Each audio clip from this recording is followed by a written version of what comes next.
جب ہم ہی اچھے نہیں ہیں تو پھر رحمت کی چادریں تو نہیں تان دی جائیں گی ہمارے اوپر. یہ حکمران عذاب ہے ہمارے اوپر اور یہ ہمارے گناہوں کی سزا ہے. حجاج بن یوسف بصرے کا سخت گیر حاکم اپنے ہاتھ سے 70,000 لوگوں کو قتل کیا تھا. 90,000 لوگ اس کے حکم سے کٹے تھے. حضرت حسن بصری رضی اللہ تعالیٰ عنہ فرمایا کرتے تھے اگر پچھلی امتوں کے لوگ اپنے سارے ظالموں کو لے آئیں اور ایک پلڑے میں ڈال دیں، ہم صرف حجاج بن یوسف کو دوسرے پلڑے میں ڈال دیں گے، یہ پھر بھی باری ہو. صحابی رسول کو سین حرم میں ذبح کیا شخص، بہت ظالم شخص. تو کسی نے جرت کی، جرت کرنے والے ہر دور میں ہوتے ہیں، اور کہا کہ تو نے حضرت عمر کا زمانہ دیکھا ہوا ہے، اگر تو بچہ تھا اس وقت، ان جیسا انداز حکمرانی کیوں اختیار نہیں کرتا، اتنا بڑا ظالم کیوں ہو گیا تھا. تو حجاج بن یوسف نے جو جواب دیا وہ 2 لفظوں میں تھا. اس نے کہا تبازروا اتعمر لکم، تم ابو ذر بن جاؤ میں عمر بن جاتا. جب عوام اچھی نہیں ہوگی تو پھر یہی اوپر ہوگا. جب میں کہتا ہوں الہی میرے احوال دیکھ، حکم ہوتا ہے اپنا نامہ اعمال. اور ایک روایت میں اعمالکم امالکم، تمہارے اعمال ہی تمہارے امال ہیں، جس طرح کے عمل ہوں گے اس طرح تمہارے اوپر مسلط کر دیے جائیں گے. بندہ سمجھتا ہے کہ یہ آ جائے گا تو شاید یہ اچھا ہوگا، یہ آ جائے گا تو شاید یہ اچھا ہوگا. ایسے کافی دیر پہلے ایک حکومت گئی، پھر اس کی بعد دوسری آئی، تو وہ کوئی صحافی تھے تو مجھے کہنے لگے کہ آپ کیا اس پر کہتے ہیں. تو میں نے کہا کہ ہم نے پھولوں کی آرزو کی تھی، آنکھوں میں موتیا اتر آیا. تو یہی ہوتا ہے، جب تک ہم خود اپنے آپ کو صحیح نہیں کرنا چاہیں گے اتنی دیر تک کچھ بھی نہیں ہوگا. اور دوسری طرف یہ جو نظام ہے اس وقت ہمارے اوپر مسلط، ہم با دل نخواستہ قبول کیے ہوئے ہیں، اور یہ مشق تھی کہ چلو اس کے ذریعے سے کوئی بہتری کا راستہ نکلے، لیکن 70 سال سے وہ کولو کے بیل کی طرح وہی مشق ہو رہی ہے. سیاستدانوں کو تو یہ مسئلہ ہے کہ جمہوریت بڑی مقدس ہوتی ہے، ہمیں تو کوئی مسئلہ نہیں ہے کہ ہم اس کے قصیدے پڑھتے پھریں. جمہوریت ہے کیا؟ اقبال نے کہا تھا کہ یہ راز ایک مرد فرنگی نے کیا فاش، ہر چند کے دانا اسے کھولا نہیں کرتے.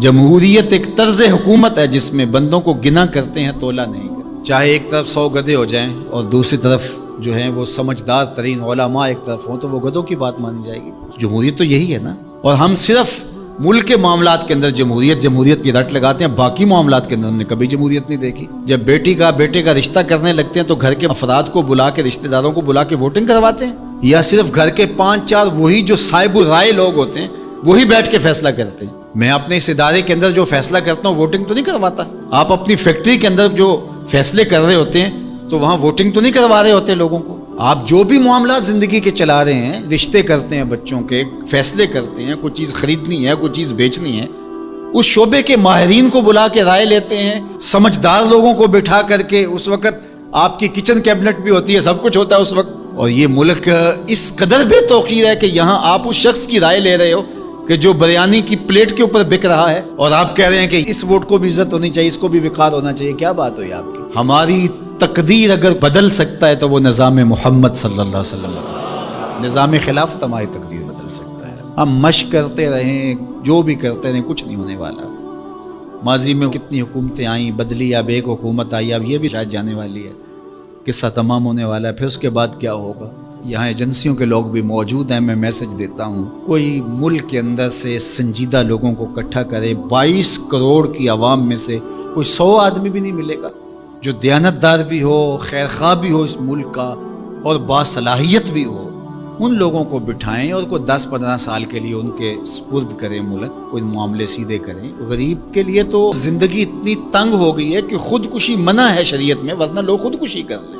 یہ حالات اگر یورپ میں ہوں، دیگر ممالک میں ہوں، تو وہ تو اجتماعی خودکشیاں کریں. یا ہمارا مذہب ہمیں روک رہا ہے اور ہم برداشت کر رہے ہیں اور صبر کر رہے ہیں. ہمارے مذہب نے ہمیں صبر کی تلقین کی ہے. ورنہ آپ گھر سے نکلتے ہیں، کوڑے کے ڈھیر پڑے ہوئے ہیں جگہ جگہ. لوگوں کے رویے کتنے کھردرے ہو گئے. رشتہ داریوں کے اندر باہمی الجھنیں، لڑائیاں، شر فساد، ایک دوسرے کی ٹانگیں کھینچنا. گلیوں بازاروں سے لے کر کے آپ اوپر کی سطح تک چلے جائیں، یہ معاشرہ نہیں رہا. یہ بے ہنگم ہجوم ہے، یہ وحشیوں کا ایک طبیلہ بن گیا ہے. انسانیت نام کی چیزیں تقریباً رخصت ہو چکی ہیں. یہ زندگی گزاری نہیں جا رہی، زندگی گھسیٹی جا رہی ہے. ہم اپنی لاشیں گھسیٹ رہے ہیں. زندگی میں طمانینت، سکون نام کی کوئی چیز ہی نہیں ہے. ہر بندہ ہاتھ ملاتے ہوئے دوسرے سے ڈر رہا ہے کہ پتہ نہیں یہ میرے ساتھ کیا کرنے والا ہے. یہ تو وحشیوں کا معاشرہ ہوتا ہے، انسانوں کا معاشرہ تو نہیں ہوتا. لوگ غریب سے غریب تر ہو رہے ہیں، اور چند لوگوں کے پاس دولتیں اتنی ہیں کہ ان سے شمار ہی نہیں ہو رہی. اور نفس کی کمینگی بھی ختم نہیں ہو رہی. کھا گئے لوگوں کو لوٹ کے, لوگوں کا خون چوس گئے. وہ کبھی آپ نے کوا دیکھا ہے جو بچے کے ہاتھ سے بھی روٹی چھین لیتا ہے؟ یہ ہمارے جو بچے ابھی پیدا ہونے والے ہیں ان سے بھی روٹی چھین چکے, اور آگے ان کی نسلیں ہماری آنے والی نسلوں کی روٹی چھیننے کی تیاریاں کر رہی ہیں. تو ہمیں اپنے آپ کو صحیح کرنا ہوگا, اور میں مشورہ دیتا ہوں میری یہ باتیں ضرور پہنچائیں کہ خدا را رحم کیجئے. جو اپنے بند کمروں میں بیٹھے انہیں نہیں پتا کہ لوگ کس طرح سسک سسک کے زندگی گزار رہے ہیں, کیا اذیت ناک زندگی ہے لوگوں کی. تو اس لیے خدا را اس ملک پر رحم کھائیں. جن کے پاس قوت نافذہ ہے وہ ضرور اس کو استعمال کریں, اور کوئی ایسا فیصلہ کیجئے کہ جو یہ پج مردہ معاشرہ پھر سے جی اٹھے, اور وہ ایک ہی راستہ ہے, اور وہ راستہ میرے حضور کا دیا ہوا راستہ ہے.